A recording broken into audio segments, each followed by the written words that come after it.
Hello बच्चों, सभी बच्चों को मेरा नमस्कार। बच्चों, आज का सेशन है हमारा एचसीएफ। एचसीएफ को हिंदी में बोलते हैं मासा, इंग्लिश में बोलते हैं, फुल फॉर्म बोलते हैं हाईएस्ट कॉमन फैक्टर।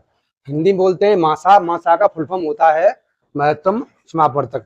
बहुत ही अच्छा चैप्टर है और आज हम बहुत छोटे से पढ़ाएंगे, बहुत छोटे छोटे सवाल। इसकी बेटा दो विधि होती है। एक विधि होती है भाग विधि से, एक होती है गुणनखंड विधि से। हम भाग विधि से अगर करेंगे तो हमारा जल्दी हो जाएगा और सरल होता है भाग विधि से। तो देखिए, एक हम करके देखते हैं। हमने लिख दिया 6 और 4 का हमें एचसीएफ लेना है। 6 और 4 का हमें एचसीएफ लेना है। हमें क्या करना है, संख्याएं कैसी भी लिखी हुई हैं, चाहे 4 आगे है चाहे 4 पीछे, हमें इससे कोई मतलब नहीं है। हमें छोटी संख्या का भाग देना है उससे बड़ी संख्या में। क्या देना बेटा? छोटी संख्या का हमें भाग देना है उससे बड़ी संख्या में। देना कैसे है देख लीजिए। आ जाइए, 4 का भाग लगाएंगे हम 6 में। इस तरह लगाएंगे, एक बार समझना है, कोई दिक्कत नहीं आएगी। 4 का भाग देंगे 6 में, एक बार जाएगा 4 एकम 4, एक बार गया, याद लो। वही बिल्कुल भाग विच रहे, भाग करते हैं वैसे ही। अब यहाँ घटाते हैं, 6 में से जाएंगे 4, कितने बचेंगे? 2।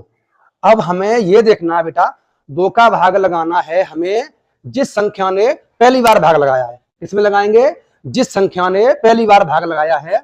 किसमें? 6 में लगाया है, क्योंकि हमने 6 का भाग दिया था, सॉरी 4 का भाग दिया था हमने 6 में। एक बार गया 4 आ गया, यहाँ 2 बचे। 2 का भाग उसमें देंगे इसने पहली भाग दिया है। किसने दिया है? 4 में, तो 4 में देंगे। 2 का भाग 4 में कै बार जाएगा? 2 बार जाएगा, क्योंकि 2 दूनी 4 होते हैं। यहाँ हटाएंगे, यहाँ हो जाएगा हमारा 0। जब तक बेटा भाग लगाते रहेंगे हम, जब तक यहाँ पे 0 ना आ जाए। अब बात आती है हमारे एचसीएफ की, यानी कि मासा की। मासा क्या होता है? सबसे बड़ा गुणनखंड होता है। क्या होता है? सबसे बड़ा गुणनखंड। इन दोनों संख्या में, जे 4 और 6 संख्या है, इन दोनों संख्याओं का गुणनखंड सबसे बड़ा होना चाहिए। यानी वो संख्या होना चाहिए जिस बड़ी संख्या का इसमें 6 में भी भाग जाए और 4 में भाग जाए। तो इससे हम कैसे निकाला? हमने यहां से निकाला बेटा हमने, जिस संख्या ने लास्ट बार भाग दिया है। देखो, पहले 4 ने भाग दिया, फिर 2 ने भाग दिया। तो जिस संख्या ने लास्ट बार भाग दिया, जिस संख्या ने लास्ट बार भाग दिया, वही हमारा हो जाएगा एचसीएफ। यानी एचसीएफ हमारा 2 हो गया। अब यहां देखो, जैसे 2 है, अब 2 का भाग लगाएंगे तो 6 में जाएगा, 2 तिया 6 होते हैं, और 4 में जाएगा। अगर हम मान लें कि हमारा एचसीएफ 4 हो गया, तो 4 का भाग 4 में जा रहा है, लेकिन 1 में नहीं जाएगा। तो हमें क्या निकला कि हमारा एचसीएफ आ गया 2।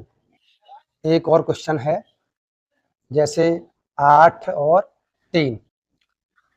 8 और 3, ठीक है। इसमें बस वही रूल है कि हमें छोटी संख्या का भाग लगाना है उससे बड़ी संख्या में। छोटी हमारी 3 है, बड़ी हमारी 8 है, तो वही 3 का भाग लगाएंगे हम 8 में। देखो, 3 का भाग 8 में लगाएंगे, 2 बार जाएगा, क्योंकि 3 दूनी 6, 3 तरह का 9 होते हैं, ज्यादा हो गया 9, 2 बार देंगे, 3 दूनी 6। अब घटाएंगे, यहाँ पर घटाने में हमारे यहाँ पर 2 बचेंगे। अब 2 का भाग लगाएंगे, वही बताया पहले मैंने, जिस संख्या ने पहली बार भाग दिया। बेटा ये भूलना नहीं है, जिस संख्या ने हमें पहली बार भाग दिया। किसने दिया था? हमें 3 ने। तो हम 2 का भाग लगाएंगे अब 3 में।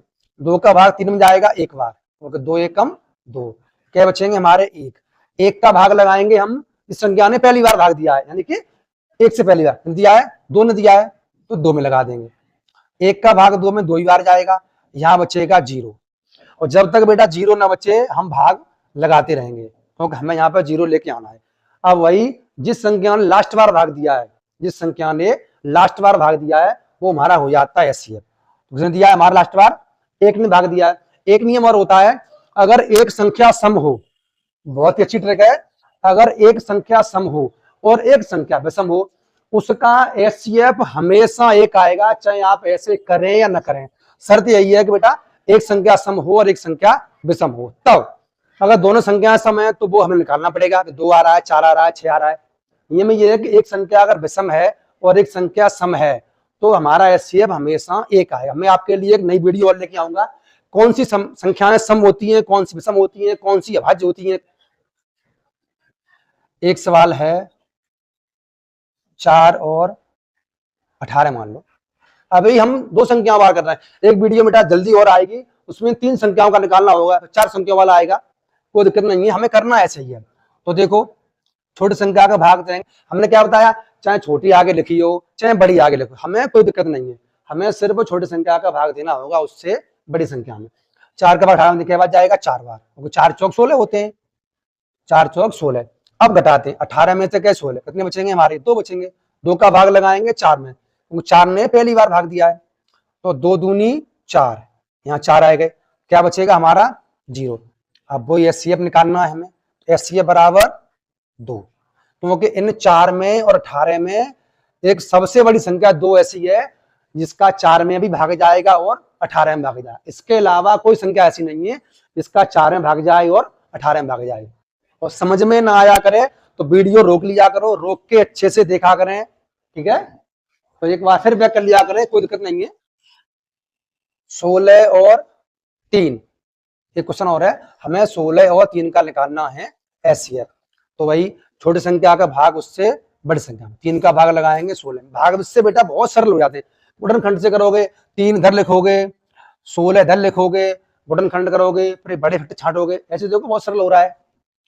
3 का भाग 16 में देंगे 5 बार जाएगा, क्योंकि 3 पंजे 15, हमें इससे कम रखना है बेटा, इससे हमें कम रखना है, बराबर रह जाए कोई दिक्कत नहीं है, हमें कम रखना है, बराबर रह जाए। तो यहाँ घटाएंगे, अब कितना बचेगा 1, 1 का भाग वही जिसने पहली बार भाग दिया, कितने दिया था हमारा 3 ने, तो 1 दिया 3, कितने हो गए हमारे, यहाँ बचेंगे हमारा 0। हमें क्या निकालना है एचसीएफ, हमें क्या निकालना है एचसीएफ, वही जिसने लास्ट बार भाग दिया बेटा वही हमारा एचसीएफ होता है। अगला सवाल है बेटा, जैसे 19 और 12, हमें 19 और 12 का क्या निकालना है एचसीएफ, तो निकालिए 19 12 का एचसीएफ।